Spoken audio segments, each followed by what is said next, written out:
നമസ്കാരം. അഡോപ്ഷനെ പറ്റി ഒരു വീഡിയോ ചെയ്യണമെന്ന് കുറേ കാലമായി ആഗ്രഹിച്ചൊരു കാര്യമാണ്. അഡോപ്ഷനെ പറ്റിയിട്ട് ഒരു ആം ഓഫ് ജോയ് ആയിട്ട് ജോയിൻ ചെയ്തിട്ടൊരു വീഡിയോ ചെയ്തിരുന്നു. ആ വീഡിയോയിൽ അത്യാവശ്യം ഫോസ്റ്റർ കെയറിനെ പറ്റിയും അഡോപ്ഷനെ പറ്റിയും കാര്യങ്ങൾ ഷെയർ ചെയ്തിട്ടുണ്ടായിരുന്നു. വയനാട് ദുരന്തം കഴിഞ്ഞപ്പോൾ പല ഫേസ്ബുക്ക് പോസ്റ്റുകളിലും ശ്രദ്ധിച്ചൊരു കാര്യമാണ്, കുട്ടിയെ ഏറ്റെടുക്കാൻ തയ്യാറാണ്, ആരോരുമില്ലാതെ കുഞ്ഞുങ്ങളെ ഞങ്ങൾക്ക് തരൂ എന്നൊക്കെയുള്ള ഒരുപാട് റിക്വസ്റ്റ്, സുമനസ്സുകളുടെ റിക്വസ്റ്റ് അങ്ങനെ തന്നെ പറയണം അതിന്. കാരണം ഒരു ദുരന്തം വരുമ്പം അവിടെ ഒരു ബുദ്ധിമുട്ട് അനുഭവിക്കുന്ന ഒരു കുട്ടിയെ ഏറ്റെടുക്കാൻ തോന്നുക എന്നുള്ളത് ഒരു വലിയ കാര്യമാണ്. കാരണം സാധാരണ ആൾക്കാരെ പോലെയല്ല. ഒരു സുപ്രഭാതം വരെ എല്ലാ തരത്തിലും തൻ്റെ കുടുംബത്തോടും സംസ്കാരത്തോടും ചുറ്റുവട്ടത്തോടും നല്ല ചുറ്റുവട്ടത്തിൽ വളർന്നൊരു കുട്ടിയാണ് ഒരു സുപ്രഭാതത്തിൽ അനാഥരായി പോകുന്നത്. അതായത് ശ്രദ്ധയും പരിചരണവും വേണ്ട വിഭാഗത്തിൽപ്പെടുന്ന കുട്ടികളായി മാറുന്നത്. നമുക്കിവരെ CNCP എന്ന് വിളിക്കാം. JJ ആക്ട് പ്രകാരം ശ്രദ്ധയും പരിചരണവും വേണ്ട വിഭാഗത്തിൽപ്പെടുന്ന കുട്ടികൾ തന്നെയാണ് ഡിസാസ്റ്റർ മാനേജ്മെൻറ്റിലെ ഇൻസിഡൻസിലൂടെ, അതായത് ഉറ്റവരും ഉടയവരും ഒക്കെ നഷ്ടപ്പെട്ട് ശ്രദ്ധയും പരിചരണവും വേണ്ട വിഭാഗത്തിലേക്ക് പെടുന്ന കുട്ടികൾ വരുന്നത്. ഈ കുട്ടികൾക്ക് നമുക്ക് തീർച്ചയായിട്ടും ഒരു റീഹാബിലിറ്റേഷൻ അത്യാവശ്യമാണ്. ആ കുട്ടികളുടെ കാര്യങ്ങൾ തീരുമാനിക്കുന്നത് ബാലനീതി നിയമപ്രകാരം CWCയുടെ മുമ്പിൽ ഹാജരാക്കപ്പെട്ട് കുട്ടികളുടെ സാഹചര്യം പഠിച്ച് കുട്ടിക്ക് ഏത് തരത്തിലുള്ള റീഹാബിലിറ്റേഷൻ ആണ് വേണ്ടത് എന്നും കൂടി മനസ്സിലാക്കിയിട്ടാണ് കുട്ടി CNCP ആണെന്ന് തീരുമാനിക്കുന്നതും കുട്ടിയെ ഏത് റീഹാബിലിറ്റേഷനിലേക്ക് വിടണമെന്ന് തീരുമാനിക്കുന്നത് CWC ആണ്. ഇപ്പോൾ കുട്ടിയുടെ അച്ഛനോ അമ്മയോ അല്ലെങ്കിൽ കുട്ടിയുടെ കുടുംബക്കാരോ ആരെങ്കിലും ഏറ്റെടുക്കാൻ തയ്യാറാണെങ്കിൽ കുട്ടിക്ക് പരമാവധി ഏറ്റവും നല്ലത്, biological parent is always be A biological parent. അത് തന്നെയാണ് നമ്മളെപ്പോഴും JJ ആക്ടിൽ പറയുന്നത്. കുട്ടിയുടെ ഉത്തമ താല്പര്യം, അതായത് നമുക്ക് രക്ഷിതാക്കൾക്ക് പലപ്പോഴും ആഗ്രഹങ്ങൾ ഉണ്ടാവാം ഒരു കുഞ്ഞിനെ വേണം എന്നുള്ളത്. അതിനേക്കാൾ ഉപരി നമ്മൾ പ്രാധാന്യം കൊടുക്കുന്നത് കുഞ്ഞുങ്ങളുടെ ഉത്തമ താല്പര്യമാണ്.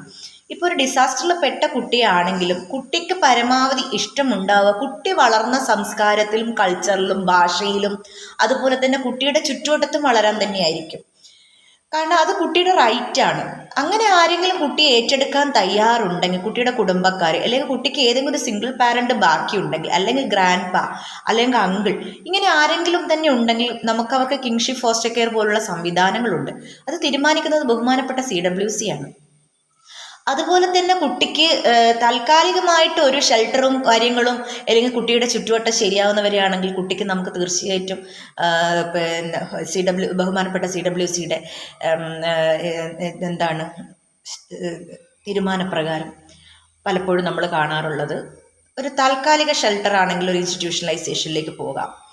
അതുമല്ലെങ്കിൽ കുട്ടിക്ക് ഒരു ഫോസ്റ്റർ കെയർ സംവിധാനത്തിലേക്ക് പോകാം.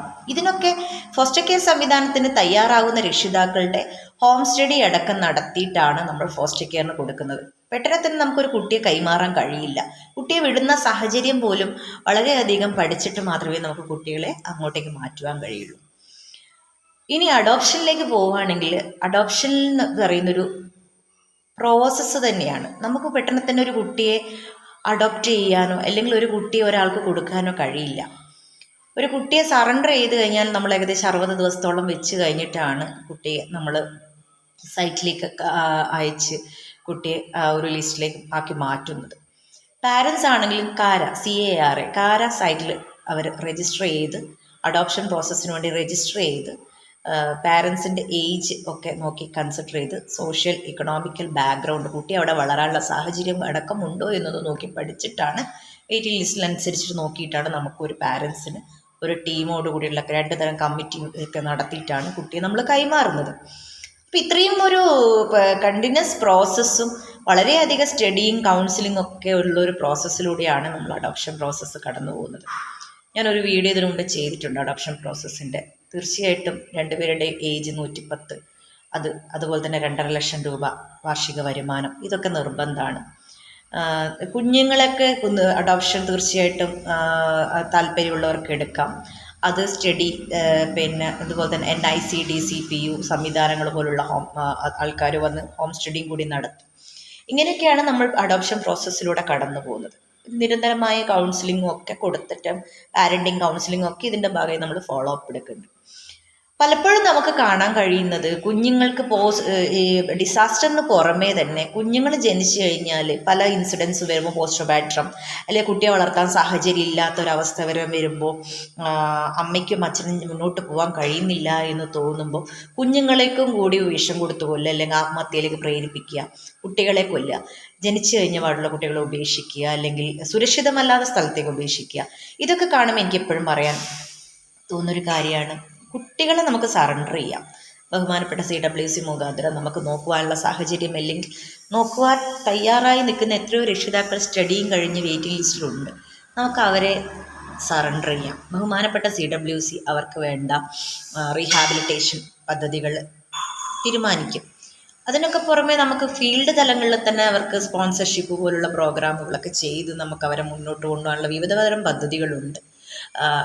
അതുകൂടാതെ തന്നെ കുട്ടികൾക്ക് എന്താ പറയുക, കാവൽ പ്ലസ് പോലുള്ള സംവിധാനങ്ങൾ വഴി നിരന്തരം ഫോളോ അപ്പ് കൊടുത്ത് കുട്ടികളുടെ സുരക്ഷ ഉറപ്പ് വരുത്തുന്ന സംവിധാനങ്ങളുണ്ട്. സ്കൂൾ കൗൺസിലിംഗ് ഉണ്ട്.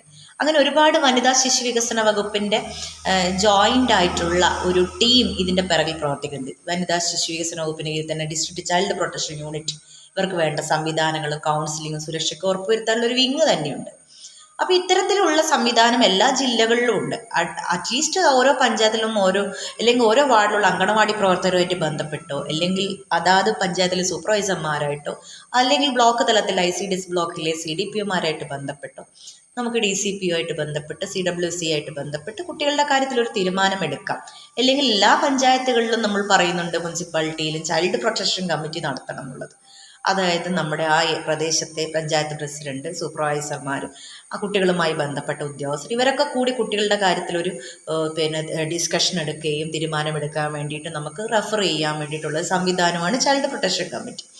ഇതുവഴി നമുക്ക് കുട്ടികളുടെ വിഷയങ്ങൾ ചർച്ച ചെയ്യാം.